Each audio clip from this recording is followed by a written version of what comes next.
Christian Kuhn.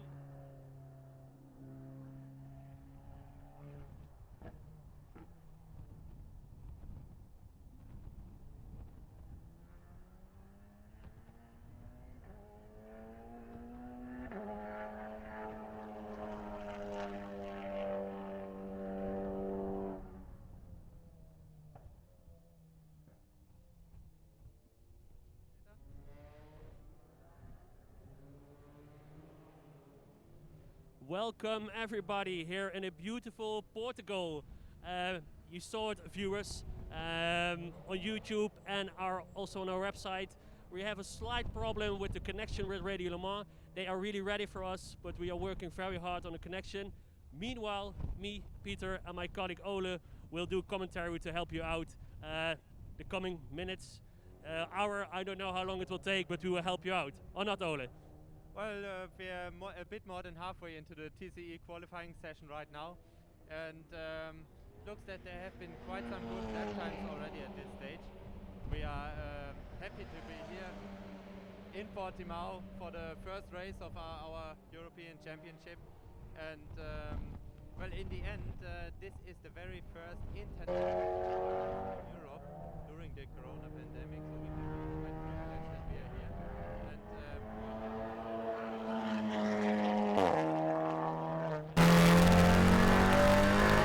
quite a nice story to tell just a bit ago. Yeah, we ask him outside, then maybe I can tell the viewers something about the protocol we have, because it's a special race. If I'm now at the TV, you see I'm wearing a mouth mask. That's something that is really necessary here. We have the social distancing. That's really important, and that's why we also have the connection with Radio Le Mans, not here but in London, and that's why we have a little bit of problem with that. My colleague Ole is ready for the team manager from Autorama. He's making himself ready, and then we will ask him some questions. He's with two cars here in Portimao, the number 1 and the number 112. The champions of last year from the European Championship and the Championship of the Continents. Are you ready, Stefan? Come over, please, to my colleague Ole. Nice that you're here with us in Portimao. You just told me about some quite interesting story. Both your cars had exactly the same lap time. Is that correct? Yes, correct. Both Golf have the same lap time. What is the lap time? Yeah, it's again. Yeah, it's crazy. It's crazy. Yeah, really. The level is very high, and yeah. Well, how do you feel being here for the first international race during the Corona pandemic in Europe? Yeah, it's very nice. Also from Cayman Gt4, the organization, the people, the Portuguese people. We make all together, and no, it's a good thing. I think it's a good sign for other organization. You make a very good job. Thank you. Honored to be here with you. You've got quite some strong driver lineups. Is your goal to defend your last year's title this year with us? Yeah, we hope. We have very good drivers, and we want place 1 and 2 also in the championship. Okay, that's thank you very much, Stefan, and good luck this weekend. Thank you very much. Das ist die Antenne da unten, die darfst du nicht zuhalten. Die darf da unten. With two cars. Let's have a look, and I think we have to see on the TV, Ole, what is really happening, because we are now in the pit lane, and for us it's very difficult to see what is happening at the moment. So let's go inside.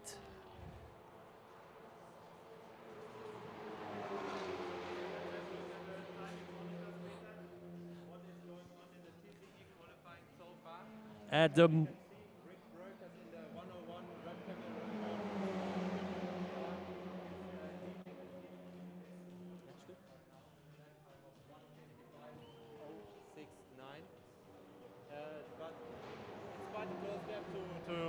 for Yannick Mettler to catch up to it, isn't it?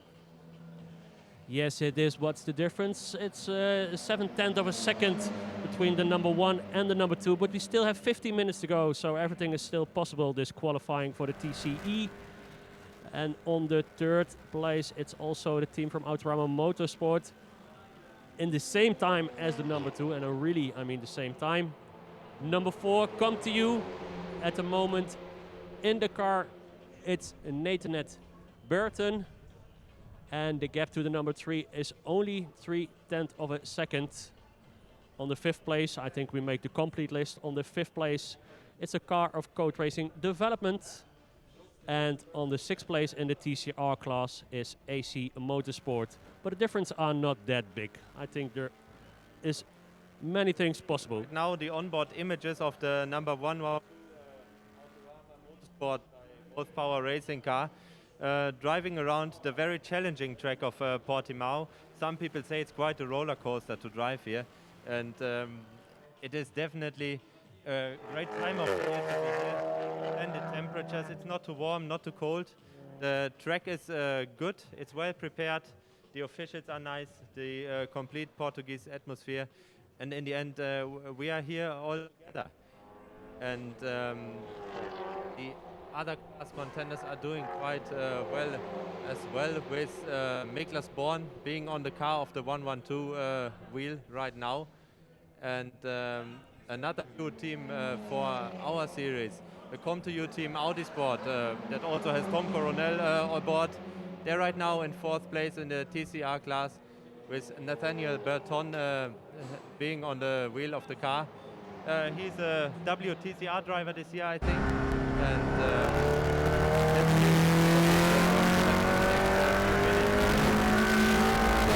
yes, we will see. And I think it was quite an achievement to organize this race, to be honest, because everybody knows that the situation could change day from day when you look to the corona in several countries.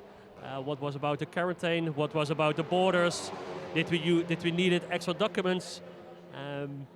But I think we achieved everything, and yeah, we're really here. We're really live racing at the moment. We did it. We are the very first bit, and it's quite an achievement.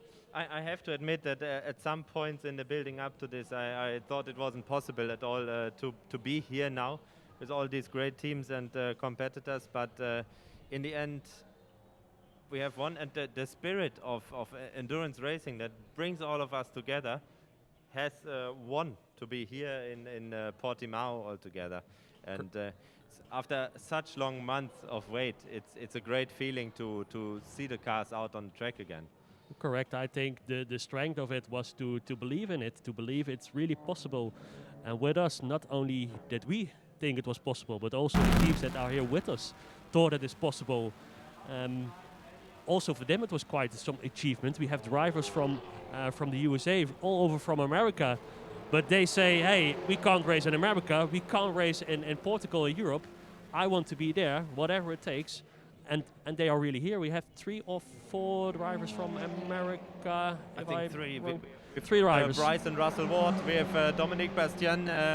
All 3 of them will be part of the second qualifying session today, which will come just 5 minutes after this one. And we still see Red Camel holding pole right now in the TCR class, the TCE division, in fact.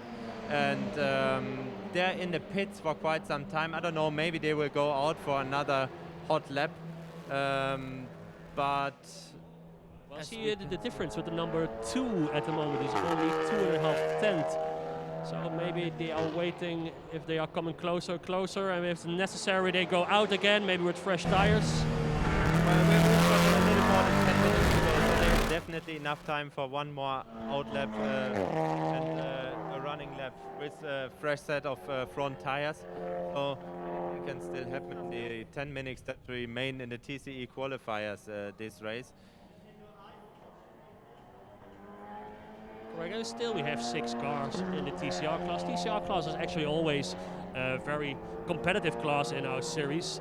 And I think with these 6 cars, we still have a competitive race. And like we said before, you don't need many cars to have a race. No, a good race only takes a few nice people that enjoy racing just as much as we do, Peter. And well, we're right now following the onboard images of the currently second placed car in the TCR class with Yannick Mettler steering the wheel. And well, I don't know, is he maybe going to improve it? He had quite some good sectors coming up lately, improving his second sector, and his lap times have been quite consistent. He might get close to actually the pole sitting time if he continues driving like this in the last few minutes. And about this track, Oli, I think we can really say this is one of the challenging tracks, maybe all over the world. That's also what we hear from drivers. And yeah, we were yesterday also on the track to do some work, and yeah, you really have some blind spots, some blind corners. There's one point, I don't know exactly which turn it is, but you go up, you really don't see it's coming. And when On you're the on back straight, you mean? yeah, and when you're on the top of it, maybe 50 till 100 meters, you have a turn to the right and you really can't see it. And when you come over there with, I don't know, 150, maybe 200 kilometers per hour. I think GT3s, they'd be close to 200 kilometers an hour there, but also the TCR cars that we're seeing on screen right now, they must still be going 150, 160 for sure, and you simply do not see what comes behind that hill. If there's a slow car down there, in a road car, that could be quite something correct, already. yes. But we're talking about racing cars here, and let's remind our audience, this is not sim racing, even though we like sim racing. We've set up our own championship with our 12-hour iRace of Monza just 3 weeks ago. But this is real cars racing right now, going for the pole position in the TCE division. As behind us, we can see that the car of Autorama Wetzikon, the number 112 car, will go out one more time with a fresh set of front tires. They are changing right now and will be going out on track as we speak. And let's see, maybe there can be a danger to the pole sitting car of Red Camel Jordan's NL. But also the Come2You car is putting on another set of front tires. It looks like they're going to go out one more time. And let's see what it brings in the remainder of this session.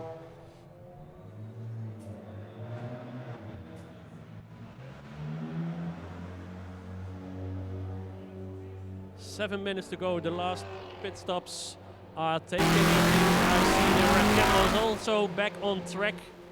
Again with Rick behind the wheels. I think with fresh tires to see if he can improve his lap even better than he did till now. It is going to go down in between one of these top three running cars right now, I believe. All three of them strong TCR drivers right now behind the wheel. And we're going to see what it brings. But we should also not forget the Come2You car. It's again Berton who went out on fresh tires. He is a quick driver. He's a very talented young guy. And it will be interesting to see if he can still challenge the lap time. There's not a lot of time to go, maybe 1-2 flying laps after this out lap of theirs. And then we will be able to see who will start from pole position in the TCE division tomorrow. Just a 5-minute break, and then we move straight on to the next part of action, the GT division having their run out live.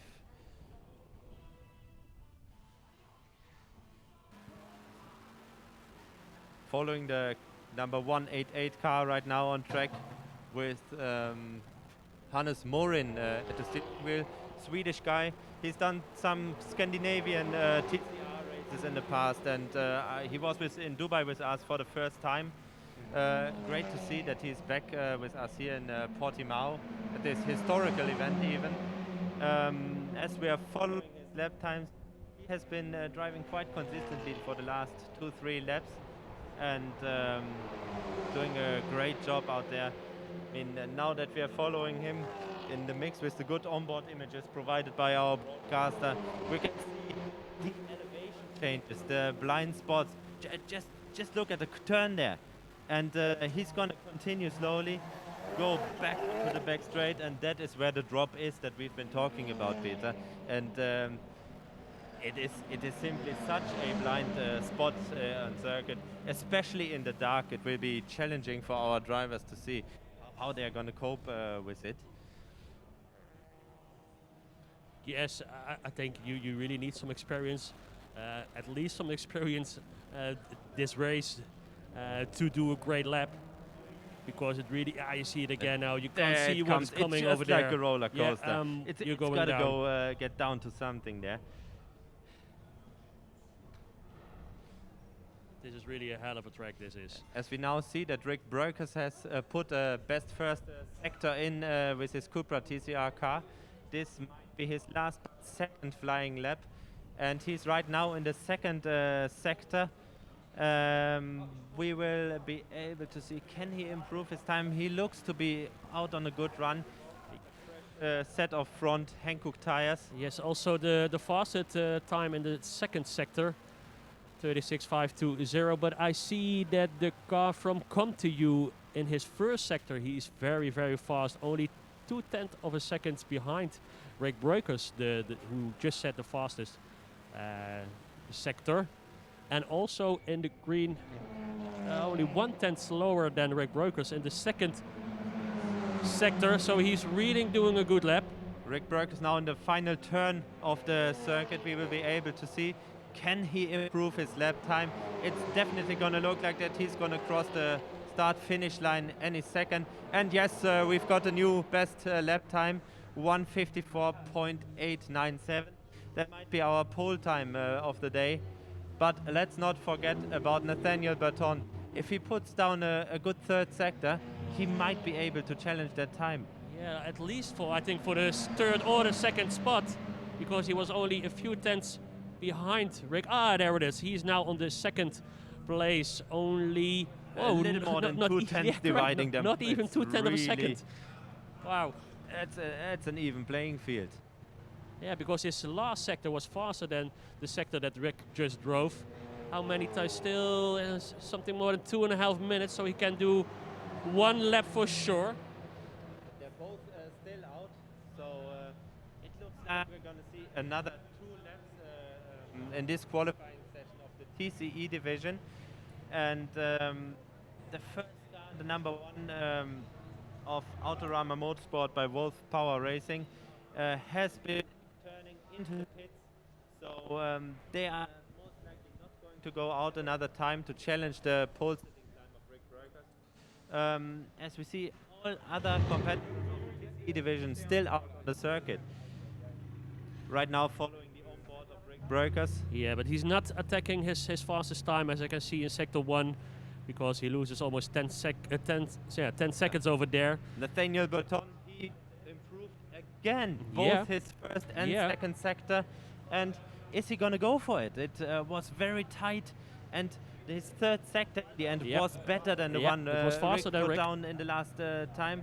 So let's see, it's really getting down to them. And amazingly enough, they are just behind each other. Yeah. Just behind each other, getting into that final turn.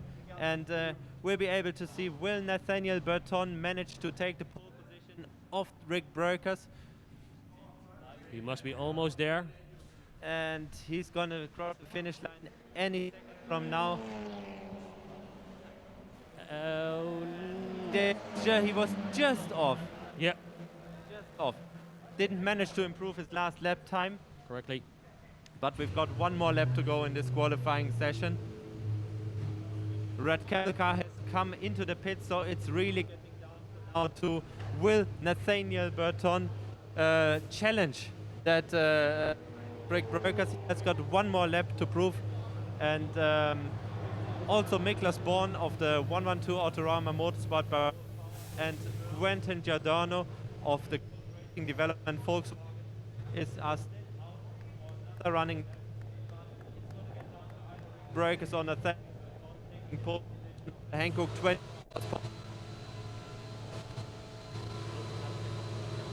Yeah. And we're just going. Can he make it? Little off.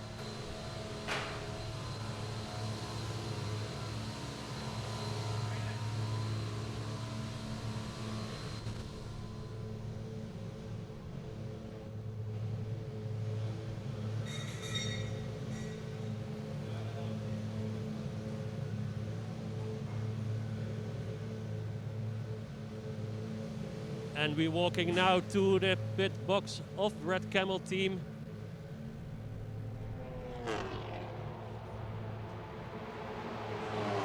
It's already finished. Let's see on the timing screen how long we still have to go. Okay. Weil er ein paar Aussätze ab und zu. Ach so, ja. Ne? Nur, dass ihr Bescheid wisst.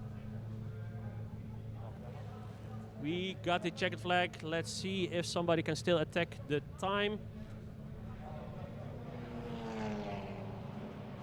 No, I don't think so. So that means that pole position is for Red Camel, Jordan's Dardanelle. Let's see if we can find the driver who just take the pole position. It's Rick Breukers. He just came out of the car.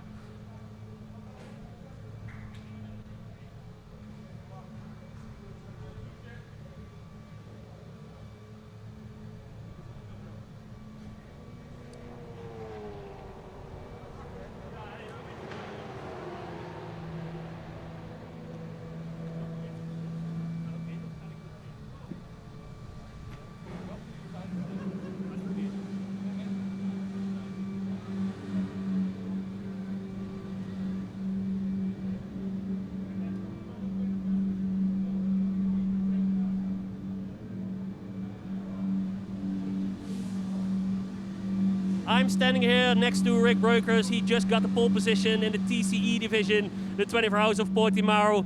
Rick, can you explain how was it?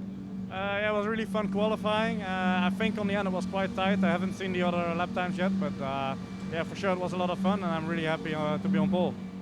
You had at the end a fresh set of tires, I think. It brought you even more to the front. You had a better time. That was according to the plan. Yeah, honestly, we thought we had pole with the time we had, but then we saw other people were improving, so we decided to go out for one more time with the new tires. And the colder temperatures on the end really helped, so we improved a lot from the time we set earlier in the session. And even with a small mistake, second 2 corners before the last corner, we're still really happy with the time, and I'm also happy for the team. Okay, and what are the expectations for tomorrow? Well, it will be hot, so we have to manage the tires. We have to see. Of course, our goal is to win, but I think the other teams have the same goal, so we have to see who will end up on the first position on the end. Okay, Rick, thank you very much. Take a relax and see you tomorrow then back on start grid.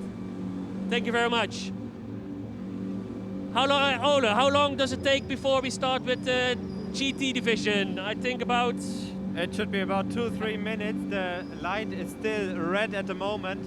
We are about to start the session. All the TCE cars have been turning into the pit lane already. And I see the GT cars, they're slowly getting ready. I think we have something like 15 minutes in between the two sessions. So we have quite some time now. We've got quite some time. How do you feel about being here in Portimao, Peter?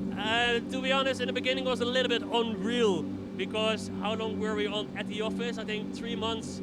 I can't say doing nothing, but it didn't also not feel like doing nothing, but we didn't have a perspective when we go to a track, when we had a race again.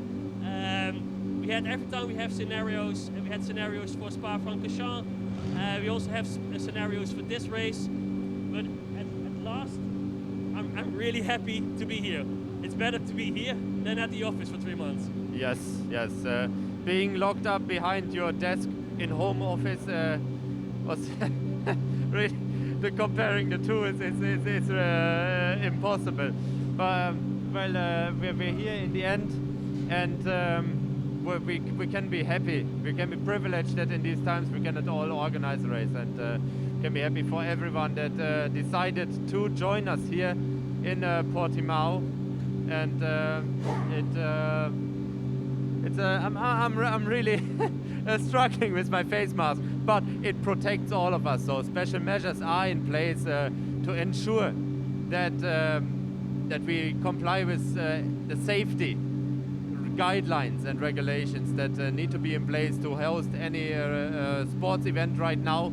It helps us that we're doing a non-contact sport, but still safety and health goes above everything. So it's not only a privilege to be here, but it's also a big responsibility towards the entire world of motorsports. And yeah, it's great that it's us who get to do it.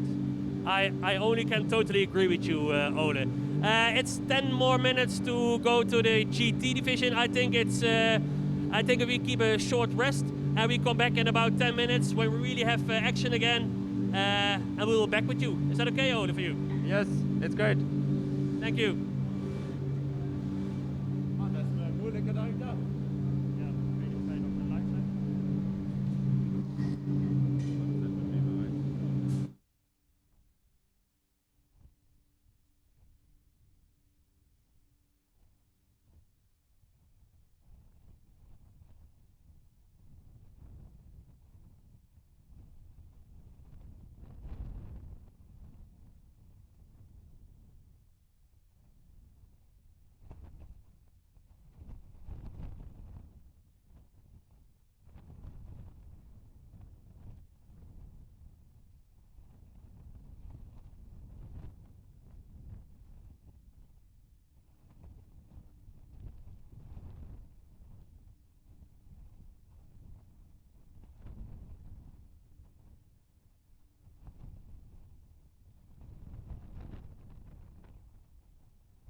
0-2-1, who have managed to match up the RSL sound with their pictures. The 91 crossword car sits in the pit lane, the mostly black Porsche getting a new set of Hankooks onto that at the moment.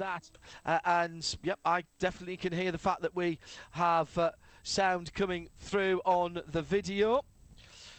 And well done, Sebastian, and the rest of the team for sorting that out. Konstantin Scholl has taken out the number 401 Pro Sport Aston Martin V8 Vantage.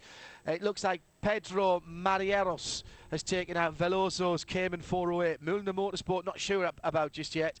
Haven't had that trip one of the timing lines. Moritz Krantz in Müllner 991. Cup class number 921. Speed Lover, it's Gavin Pickering, the British driver, out in the Speed Lover car. And I will tell you the other drivers as they get out onto the circuit.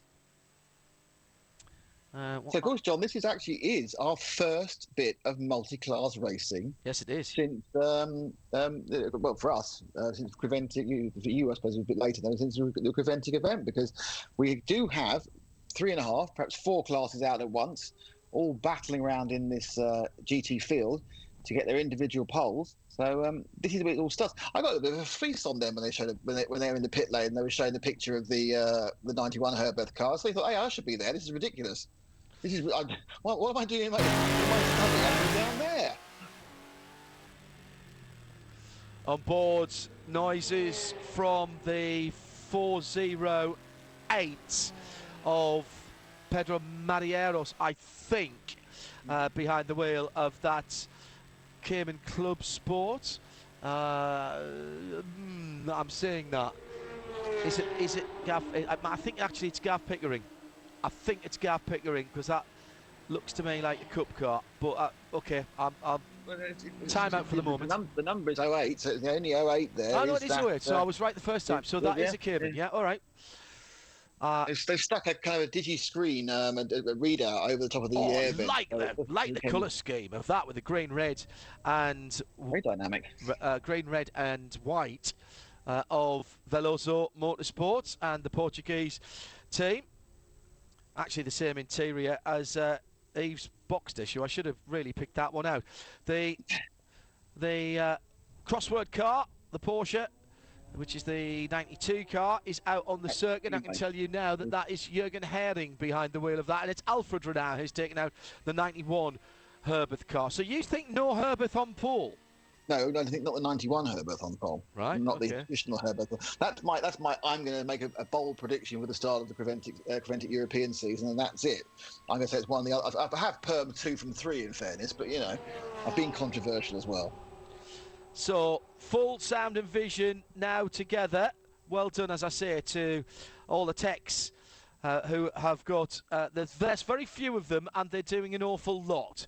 So excellent work by the team. Sebastian.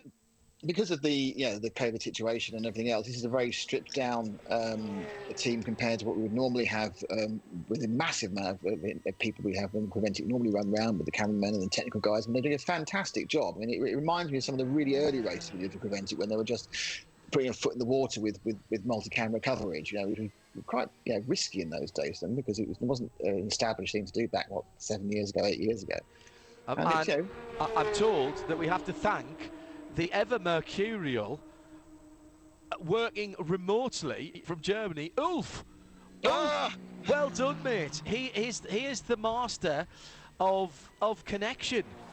So we normally have him in the booth with us and part of the team at the Dubai 24 Hours, and he's the one who knows how to get the Black Magic box. It's actually only called the Magic Box, but it is Black Magic, and Ulf seems to know the right spell to get things working. So Ulf, thank you very much indeed, and Seb and the team at Trackside doing a cracking job to liaise with the Magic Ulf, not Elf, Ulf. So he's waved his magic wand over it, as he is wont to do, in fairness. No surprise that he's the man who sorted it. No, excellent stuff, well done. Well, it's good team effort, you see. Everybody's got to be prepared to pitch in wherever they are. Absolutely. So back on board early times are in, John, and we got the leading in the GT3 class. It's Jürgen Harding in that 92 Herbeth machine with a 1:48, taking an early lead in the Porter class. It's the 9:21 of Moritz Krantz with a 1:50. So you see they're only actually 2 seconds apart when they're actually going for it at this point. The 421 still doesn't have a driver, unfortunately, so we don't know who's in that. 421. Yes, who's in? It says 412 on the entry list. Interesting. The Mulliner car. Oh, the Mulliner car. Should I learn to read? That might help everybody. Put your glasses on, Nick. No, I have got my glasses on. I'm looking very schoolmasterly at the moment. Stop it. Sorry. So the 41 hasn't got a driver. I'm going to give it lines, but the 41 hasn't clicked his driver ID, but they are the fastest of the Caymans. And the GT4 is currently the slowest of the 4 classes, Konstantin Scholl in the 401 machine, who is currently leading that GT4 class. In fact, he's just dropped down behind who went up there? Gavin Pickering, actually. Correct. The 991 class went higher up there. So it's settled down. Yeah. I think this is cracking. I know there's not a huge field here, but I think it's going to be absolutely cracking to see where the times are coming from. All right, there's a little bit of pride involved here in getting to pole position, but make no doubt about it, this is going to be an interesting race because, number one, how these cars make their lap times are very different. Number two, how much fuel and how big the fuel tanks here and how they use that is very different. A number of people saying on Wednesday night after listening to Midweek Motorsport, we could have a Porsche Cup car win this race. Oh, yeah. Absolutely right. We could have a TCR car on the overall podium.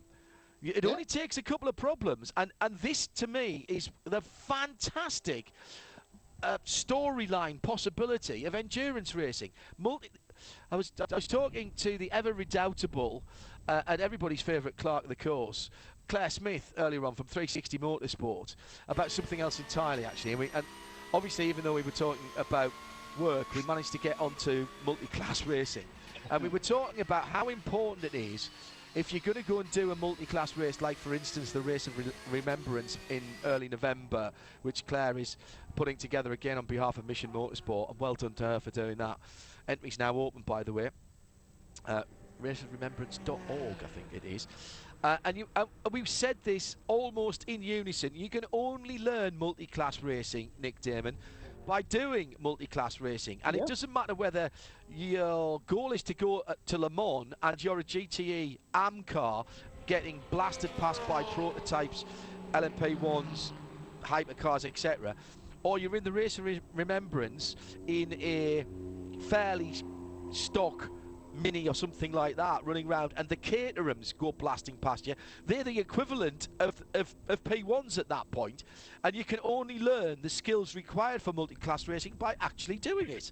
Yeah, 100%. I mean, it's a very good point that the closing speed between a Caterham and a Mini is probably actually greater in percentage terms than the closing speed between a P1 and a GTE. Exactly the conversation Claire and I had. It is massive, and not wishing to, interestingly, because everyone has had the chance to do multi-class racing over the last few months in virtual world, it's exactly the same there. Learning to manage traffic, learning how to be overtaken is actually, if you're not in the fastest car, learning how to be overtaken is actually almost as important as learning how to overtake, because you can lose a lot more time clumsily being overtaken by someone, for both you and the person going past, than you can by diving up the inside of someone dramatically. It's time ebbing away. You're not in a 20-minute sprint. It's not about what you do in that lap. It's how you manage your entire stint and how you get the maximum time out of that, and that is about managing the traffic around you. But at the front, trying to prove me wrong, John, it is Alfred Renauer in the 91 on pole at the moment with a 1:47.2. He's been hopping either side with his teammate, Jürgen Harding, and then who's just dropped down to second at the moment on a 1:47.7. Renauer is on 2 faster sectors as well, so he's got a good chance of topping that. But we've yet to see a flying lap from Ellis, who's my one chance now to knock 91 car off pole. Yes, exactly so. At the moment, Phil Ellis just going out onto his first flyer for the HTP AMG GT3. That's a 2019 version of that car. Now, that means that's not the updated car with the new front end on that car. There is a conversion kit on that for that GT3.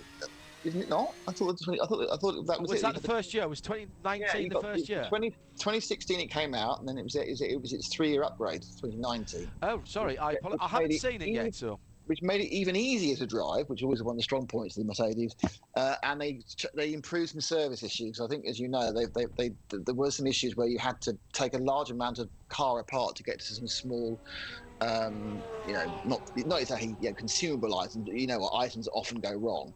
So yeah, they are basically they've improved it. They've changed the area a little bit at the front again. Because as you know, the GT3 rules, you're allowed to make a major change, aren't you, after 3 years? Correct. As long as yes. You're absolutely right. You're absolutely right. So, straight to the top for Phil Ellis on his first flying lap by 3/4 of a second. The 84 car as the 91. Herbert, both the cars running in the same colours this weekend. That's going to really confuse me. The 91 and the 92. Yeah, I think one's got a kind of a checkerboard with red, and I think, from very brief memory, had a checkerboard with some green on it. Okay, copy that. And however, new tyres for Renault. It's Alfred, by the way.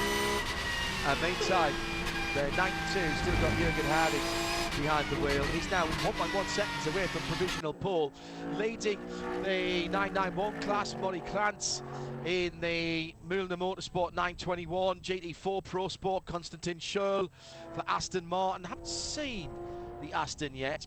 HTP Winward car running in unfamiliar, in the real world, dark grey with green highlights. But that, of course, is exactly what they've been running in the DNLS, and great to see that car in those colours. They did run under the Manfilter banner in the last one, but they still ran with the dark colour with the green stripe rather than the bright yellow that we've been used to seeing. But that's a fabulous first lap from Phil Ellis, and he's going to be quicker this time around again. This is fantastic stuff for Bryce and Russell Ward, along with Indy Donchi. I mean, when you look at that, just gets faster and faster. Bryce Ward, who's Russell's dad, smashing guy, was about to hang up his helmet, came to motor racing relatively late, did some club racing. Damien Faulkner brought the guys into IMSA racing and did a lot of mentoring with both of the Wards, and then Bryce decided he was enjoying it so much he carried on, and I think he's just still getting better. Bryce, his consistency is fantastic. Aston Martin 401 is the bright orange stripes and the white flash down the side of the Konstantin Schürrle and Pro Sport team, with the Gion sponsorship on the side. Of course, it does have Rodrigue Gion amongst the driving talent there. Tom Hare and Nico Verdonk also in that car, as well as Konstantin. But that, you've got to say, Nick, straight out the box, Phil Ellis, class act, a winner in the virtual world a couple of weekends ago at the Nürburgring for this team, and he's proving he can do it with full metal around him as well. Well, it's obviously kept him sharp. Not only is he taking provisional pole, he's 2.2 seconds. Wow, he's got down to 45 flat. For now, there was a great bit just on the shot where you saw him sweeping past the little brother, the GT4 version. So we had the GT3 go past the GT4, and he swept round, did 2 more corners, and chunked another huge amount of time off. Yeah, he's a little bit of a cool-down lap on this one. I think he got a little bit stuck behind one of the Caymans early on. He's kind of relaxed. Now, whether he comes in now or he fires up for another fast one, half an hour to go still, but when you lay down a marker like that, you kind of think, oh, you're unlikely to get a lot of track evolution with 9 cars, so it's going to have to come purely from the performance of the drivers. Now, you can see there, John, in the 92 car, that is 92 with the green flash on the bottom, rather than red flash for 91, so that's lucky because we would have been able to apart, otherwise it would have been a bit of a disaster. Green shade band at the top of the windscreen, green underneath the mirrors as well. This from David Walton at RSL_studio, how to get us this weekend. He said, I know it's a small grid, but I think this weekend getting back into the race after any repairs might be key to a decent result. It would be unusual to get through the it would be unusual to get through the whole race without some incident. Wouldn't be surprised to see a car on class or overall podium that spent some time in the pits. Don't disagree there, David. Ian McCarthy says, hang on, am I awake? Is this real? The Herberts, I think, are running different coloured rims as well. Green for the car with green accents. That'll help with the ID as well. Yes, and well, is it sort of yellow for the one with the red accents? You might be right, Ian. This is firing up an argument for the RC world, John. There's a long-standing argument in the electric off-road world about whether white rims or yellow rims are faster.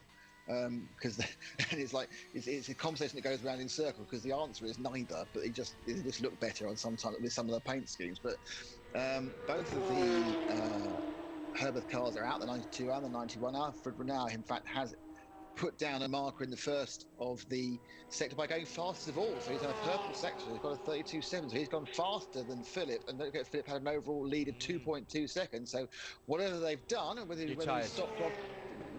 May well be, he may well have gone out for the first run on some used tyres. Good point, John.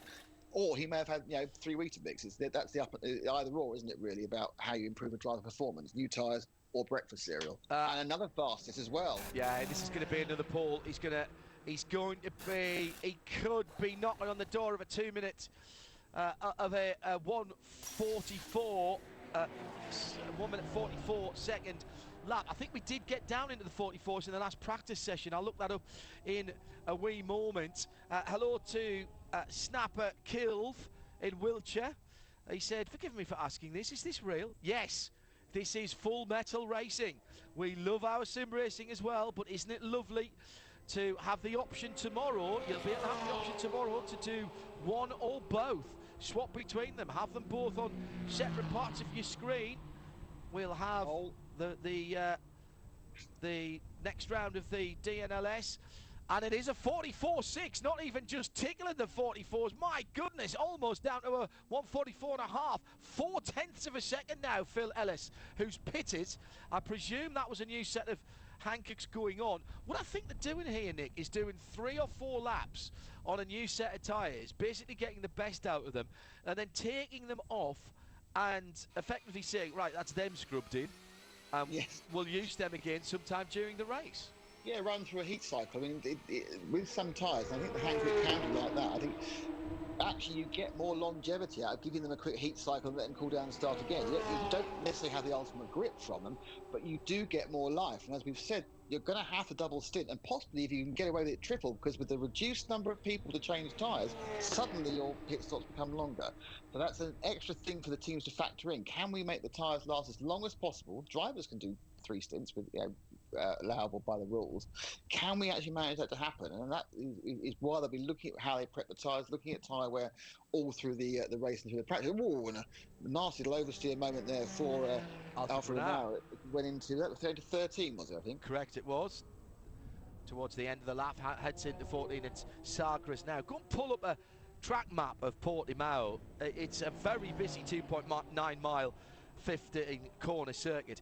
I'd actually almost argue there was, all right, we don't use turn 2 here because we don't use the motorcycle opt, but I would argue there are still 15 corners here, because Portimao, effectively you've got a right-hand kink going into a 90-degree right-hander, and you've got to think of that as well. Very interesting. It's almost a little complex, a little mini complex there, and I'd say the same for Sagres as well, because it's tight on the entrance and then opens out, whereas Portimao is a fast kink into a tighter corner, which is actually quite unusual nowadays. It does mean you're doing a bit of braking as you're going into the first part of the Portimao at turn 11 on the back of the circuit. Still got 25 minutes to go here. Still not got sorry, Phil, still haven't got a time set by the GT4, the Portuguese GT4. Jose Monroy still hasn't actually set a time. They have been out. Correct. They're doing ins. They're going out and straight back around and in again. So keep an eye open for the 412 car. not sure that's a problem, or Josie just actually would say that's for all that. they need to do. They probably think, well, we're happy with qualifying when we qualify, and we're just trying to perhaps. One of the things you do need to practice is a really good point. Is the pit in and pit out is a key thing to practice, and it's at racing speeds. You need to know how you're going to enter the pit and how you're going to leave it. Especially if you're not taking fuel. So driver practice as well, Nick. Yeah. With only, don't forget, you've only got a couple of people to help you on the pit lane, so you won't have the benefit of a driver helper. Exactly, that's a very good point, John. They've lost the driver helper, which is a new thing that came in a couple of seasons ago. The only person who can help the driver in and out are the driver and the driver who's replacing him. So they are the yankers, effectively, and the shovers. So I'm sure it'll be a case of maybe some retribution. If you yank someone out too hastily, shall we say, perhaps you'll find yourself being yanked as well. Yeah, and I hate that. You've got a way of getting in and out of your car, and I don't want anybody pulling me or helping me because it unbalances you.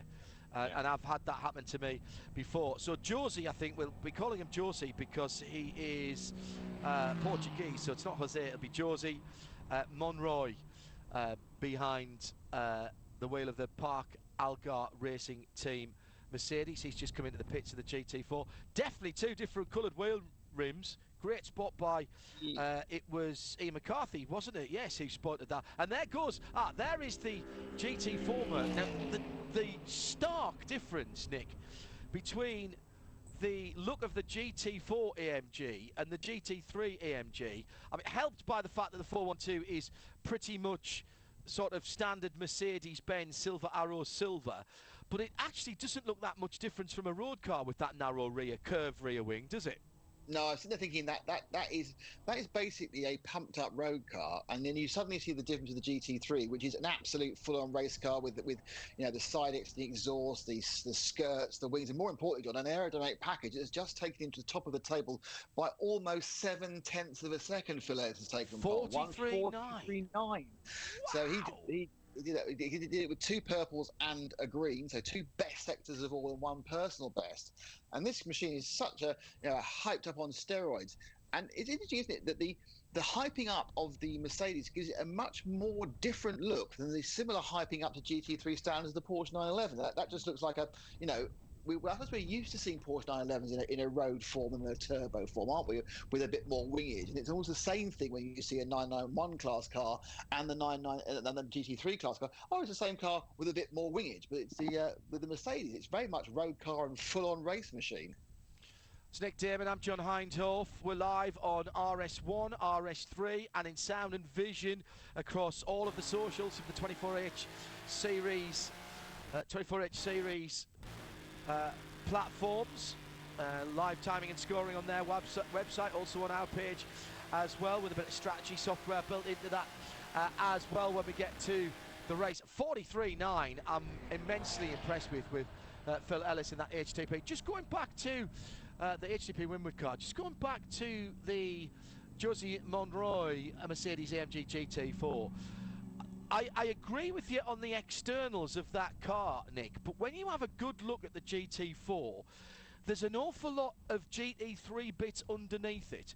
Pretty much all the suspension. The new GT4 has got the GT3 dashboard, an interior and seating package, and instrumentation. The data package is a little different, but not too far off. But you look at the corners, and the GT3. And the GT3, it's very interesting actually the way the different manufacturers have gone about this, because somebody like Audi's GT3, the R8, that's very much a road car, and some of the bits on it are still road car. All of the engine, obviously, but things like suspension, there's a lot of road car bits on that, which make it very, very cost effective to run, because they're a road car bit, so you can literally get it at your Audi dealer. You can get the uprights and the corners and stuff like that from it. Of course, that's a road car bit, therefore you might have to replace them more often. Whereas on the Mercedes, the GT3 and to a certain extent the GT4, much more race biased in some of those components, so purpose built, a little bit more, looks a bit of a handful at the moment, the 408. Mariana Perez behind the wheel of that Porsche Cayman. they're very much more race-tuned, and therefore they'll be a little bit more robust. But when you replace them, you know, they'll go a bit longer. But if you do have to replace them, they're going to cost you a little bit more. So in the old saying goes, you pays your money, you takes your choice. Yeah, exactly. I mean, I think the interesting thing really between the GT3 and the GT4, especially, and it's most evident in the Mercedes, so it's the same with all the cars, is that where the real difference is in the aero, isn't Correct. it? They're making so much more downforce, and that is a comprehensive body kit, also underbody work as well. But if you're a GT4 car, then on the whole, you are making your speed from mechanical grip and from power, because you're not going to have many pounds Very down. slippery.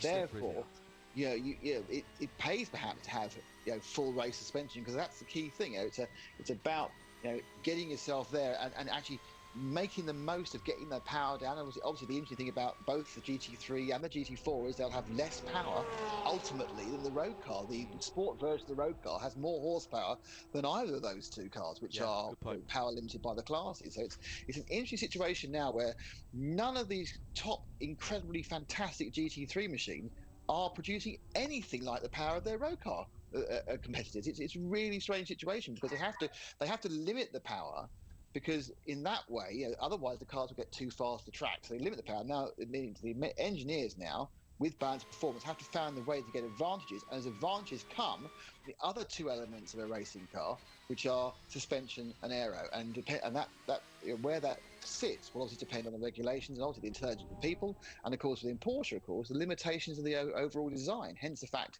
they had to flip the engine around for the GTE, where you have more aerodynamic freedom. Imagine the gearbox swap places. Yeah, Marcus Seyfried has just improved to a 145.622 for the second of the Porsche Cup cars.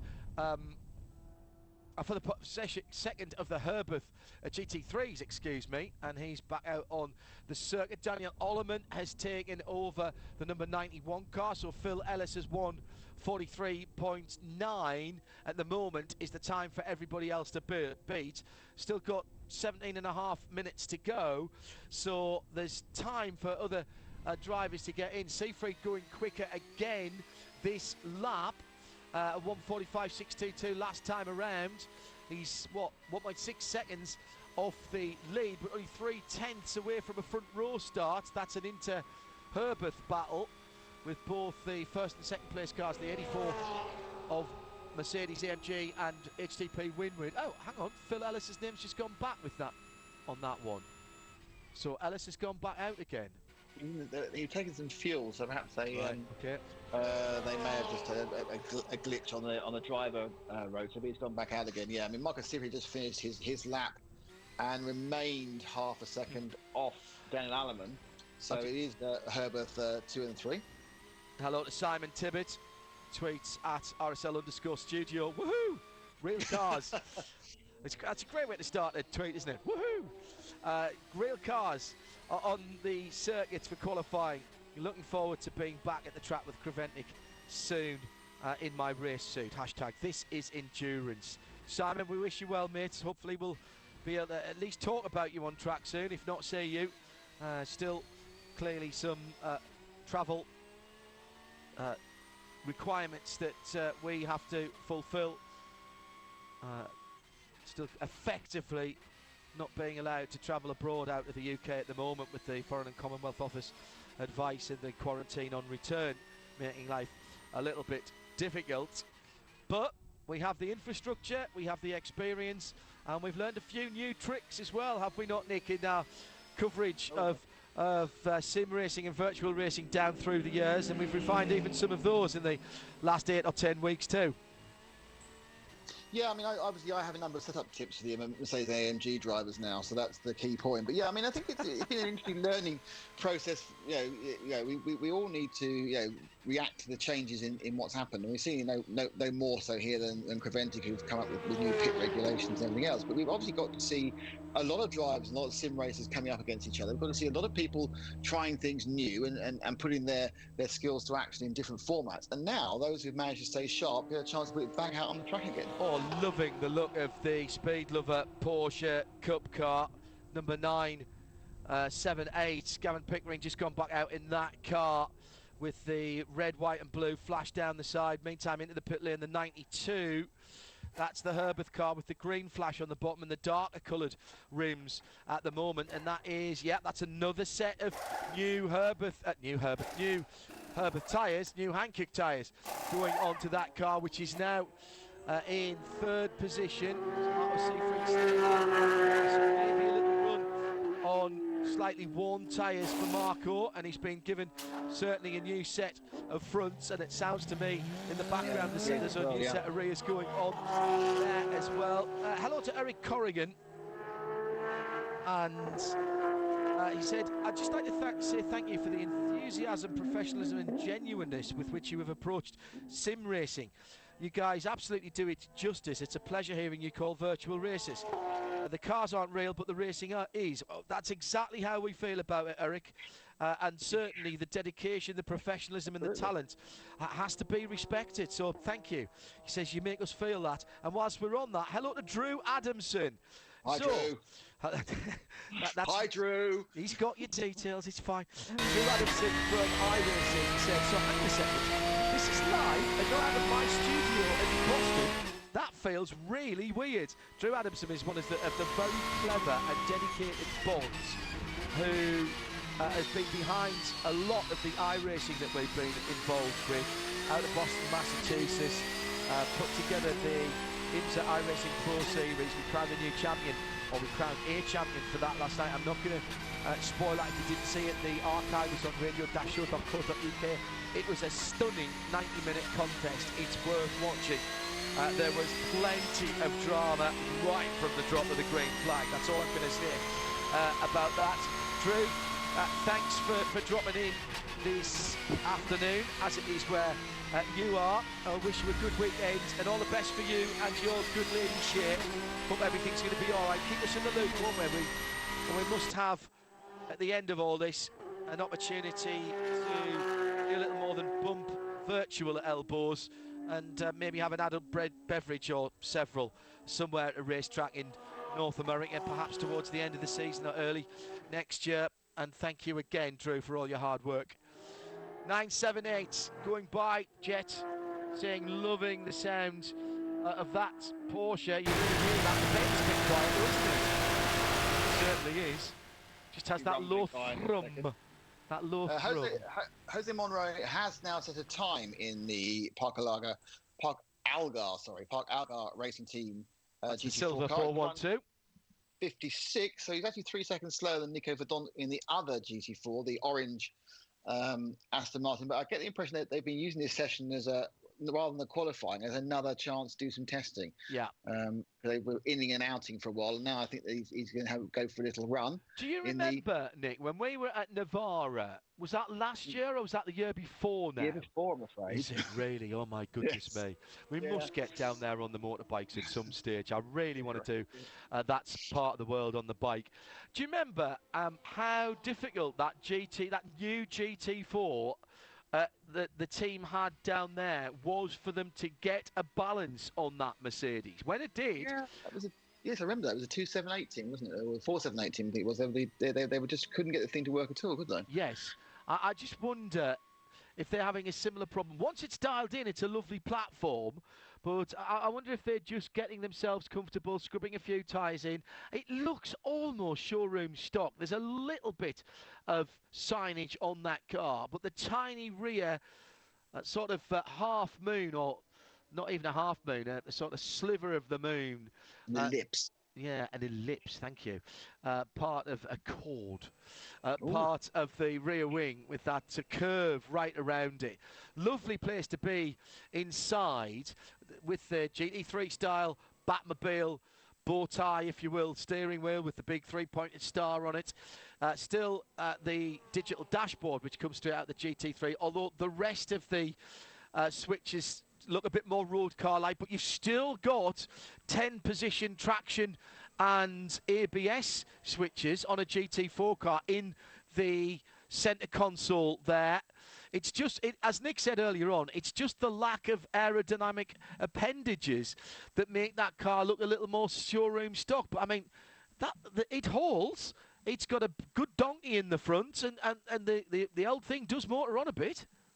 Yeah, I mean, especially since in resale silver, as every German car was from around 2000 to about 2008. Yeah, I mean, it very much is someone. I've taken out the showroom. I put the optional AMG wing on, and we slapped some stickers and let's go. But obviously, as you pointed out, there is a fantastic brake and suspension package on there. But yeah, I mean, I think it's always, I don't know. Sometimes it's always nice to see a bit of showroom stockage knocking about, isn't it? It's kind of appeals to you. You get to see these bewinged hyper machines. I have to be honest, with those yellow wheels, that car is screaming Scale Electrics to me.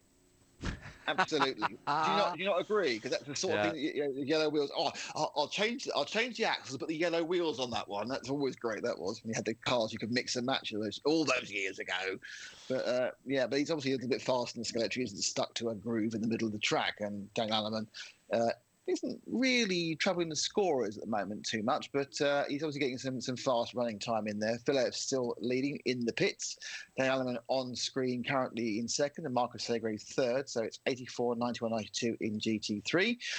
Johan Bleekemolen is in the car, but I don't think he's at the time for the 991 pole car, which is the 921 machine of Milner Motorsport from Speed Lover. The gap being 1.4 seconds. GT4 cars together. Jose Monroy has now closed the gap to just 0.8 of a second behind Nico Verdonk. So it's Aston from Mercedes. And the final subclass is the Cayman Gt4, in which Daniel Schwerfeld in the 421 Milner Motorsport car has a 4.4 second lead over Jose Costa, who is in the 408 machine. So it's quite those. So Motorsport, of course, have the older car as well. So I'm not quite sure, John. You might have better knowledge than me about the evolution of the Caymans. Was there a big difference between the two generations? Body shape mainly.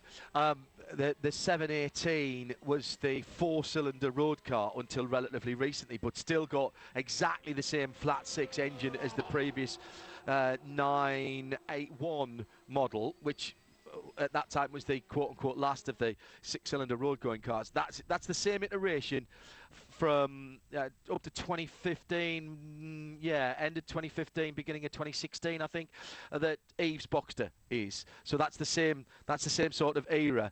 When the 718 came in, that was the 4-cylinder car, and there were some detail changes around the bodywork. The headlights, the rear lights were slightly different. The strip across the back was slightly different. But underneath the Club Sport was pretty much the same. They'd learned a little bit. They messed about with the fuel filler, which was a real issue with the previous version of that car. It took an awful long time sometimes to fuel those cars, so they did a bit of work there with the fuel fillers. But effectively, it was a different skin. The drive line, not just very much the same. Actually, the engine's exactly the same. So the newer body shape to reflect the marketing aims. There is a new Porsche Sprint Championship about to start with the Caymans in the UK this year. Once we get back to racing. And that's really interesting. And that's the very latest version of the GT4 Club Sport, which has actually gone through another iteration on that 718 platform. And Porsche is selling quite a lot of those cars, and that will also form the basis of the Sprint Championship East and West Coast versions in the United States as well. And I'm really quite interested in that UK version because I'm desperate to get them to put a journal car in so I can get a race in it and then get me set of Porsche overalls to go with me Aston Martin once, you say? This qualifying might not be over because Marco Seefried, firstly, he's already leapt over Daniel Alleman into second. He's just set a purple sector 1, in his attempt to chase after Phil Ellis. Unfortunately, he's backed it up with a not even a personal best, but still the 32 is quite quick. That's not bad. Thereabouts. 32 is the score in those first two sectors you want to have a chance. But he's going to need to be pretty quick in the third one to clip Philip Ellis, who's back out again, probably in a defensive measure against Marco's attempt to take pole from him. But Marco there is about to finish that lap, and he should improve his time. But whether he'll get up to Phil, who's actually, and he doesn't, in fact, he just mixes off. So he stays about 2/10 off. So he's currently 1:43.96. Here's Phil Ellis on another quick one. He's feeling the heat. He's only a 1/10.5 ahead now. Personal best for the Park Algar Racing team. Jose Monroy has gone down to a 1:54.076, under 1:55. He'd be quite happy with that. He's still in second position in the GT4 category, but now only 3/10 of a second behind Nico Verdonk. You'll take that. 3 seconds off Nico Verdonk's start. 3/10 of a second. Absolutely take that. 32.8 in the middle part of the track for Phil Ellis in the dark grey and green HTP Windward Motorsport AMG GT3. He's looking good and tidy. Clear track here for that number 84 car. Nick Damon has bet the house on it, of course. Well, someone's house, not mine. Really? Hello from Green Bay, Wisconsin, says Jeffro. So pleased to hear the 24 Series running in the very, very real world. Sad to see that the CP Racing guys can't get there at the moment. No, not able to travel, of course. They'd have to have been in quarantine both ways, I would have thought, to get out here. And Pete Chambers due to do the Porsche Sprint Challenge GP. That takes us back a little bit, doesn't it, Josh Barrett? Thank you for tweeting that at RSL_studio. He was a pre-Carrera Cup racer in the UK. PS, he said, great to have some real Full Metal racing back. Thank you for all the kind words about me using Full Metal. Bruce Jones came up with that. I'm very happy to give him credit. Very happy indeed to give him credit for that. 1:43.8. Another new fastest lap for Phil Ellis last time around. Well done, Philip. And HTP Windward stretch out to fully, well, nearly 3/10 of a second. Oh. Yes, it was Bruce Jones that came up with Full Metal racing, and I did say I was going to steal it. And it perfectly describes what we're talking about. But whether we are doing scale racing, one-to-one Full Metal, or virtual, hopefully we attack it with the same exuberance and try and bring out as much as we can of the nuances of what's going on. This is a circuit that has plenty of those, Nick Damon, whether it's in virtual or the real world. Yeah, it's one of those things that you end up, whilst you've been chatting about it, I've ended up being kind of mesmerised by watching the car going uphill and down. It's one of those weird situations that currently, all right, we don't have a full 55 camera setup, but these long shots really do enable you to get a full idea, which you don't normally get, of the elevation changes. You can actually see the uphill. You can see that he's plunging down behind another hillock. In fact, it's only himself and Jose Costa in the last place, Cayman, who are currently out on the track. The other 7 in the middle have all parked up probably for the end now with 2 minutes and 10 seconds of qualifying to go. Over that time, again, he had the fastest overall sector in Sector 3, but just didn't beat his best time, did he? He fell by 700 of a second. So personal best and a fastest. Yeah, it was the middle sector that, quote-unquote, let him down. Yes, what an underachiever.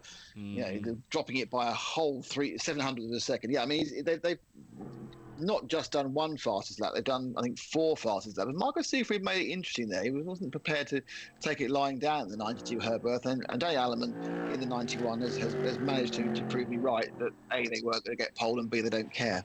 24-hour race. Any team knows about 24-hour race, of course, it is the Herberth team. They are the ones who are absolutely the masters of playing every element. But of course, one of the things about, John, having a smaller field is we're probably, almost certainly going to have less code 60. So it's going to be a lot more flat out going for it, and a lot less let's think about when the next time we have to slow down is. And if you do lose time in the pits, that is going to be really hard to get back if you can't play with when you fuel and things like that. Phil Ellis is out of the is off the throttle and touring back in time. It will elapse in 50 seconds. Marcus Seifried did get away from pole position in the battle that he was having, and Veloso Motorsport and Jose Costa in the Cayman, 15 seconds away in qualifying here from the slowest to the fastest.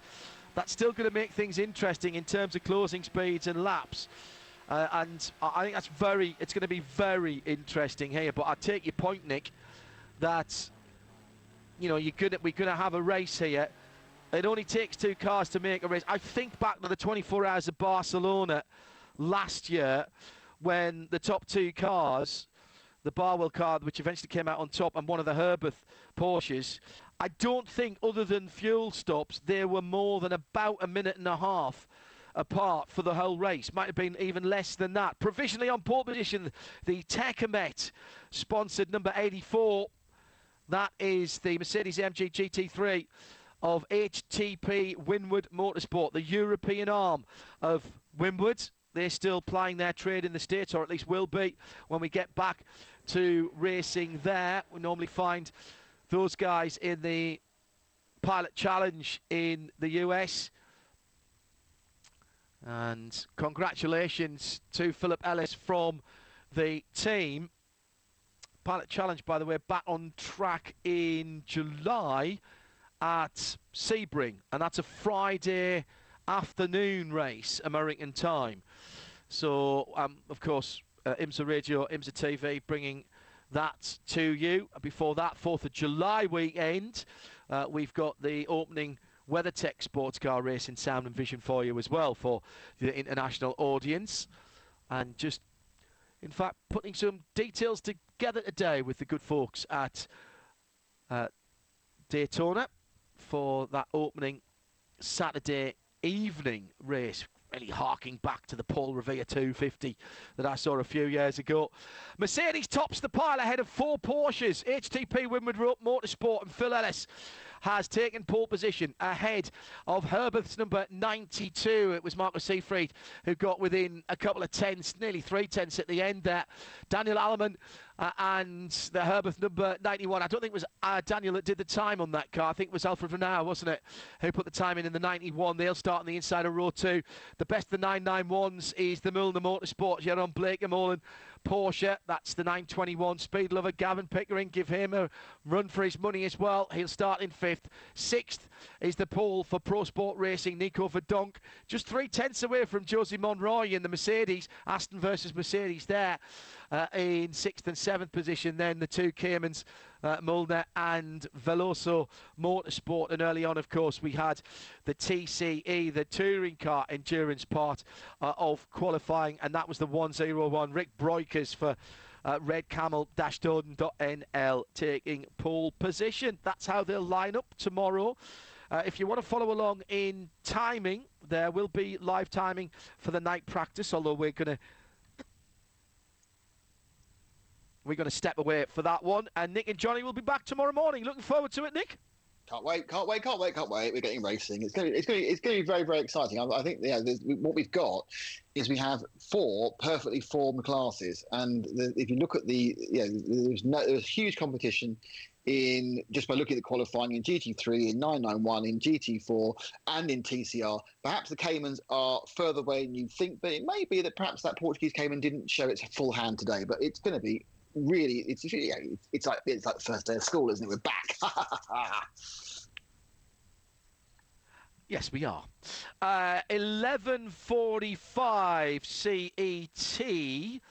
That's 10:45 UK for the video stream coming online. And Nick and Johnny will be on air sometime around the CET, not CEST, excuse me. That is 11:45, quarter to midday UK as well. Johnny and Nick will take you through the opening hours of that on RS3 and in sound and vision at radio-show.co.uk. For all of the details and a whole host of information, go to www.24hseries.com. Thanks to Nick Damon and to Tim Gray from the RSL side of things. The responsible adult oversaw all of us as well. Sebastian and the team from 022 at the track, and Ulf, who worked his magic on the magic box. And also, of course, to all of the Creventic crew, including Peter and Ola, who did sterling work down in the pit lane with our with our interviews earlier on, and most especially to the teams and drivers who've made the effort to be there, and to you who've tweeted in at RSL_studio. Enjoy the rest of your Friday. It's a big day tomorrow. Check the website for all the details. Lots of racing, and it's back. We've fired the engines. You can almost smell the hot brakes and the clutches. And we've got a 24-hour race for you, live in sound and vision tomorrow. Bye-bye.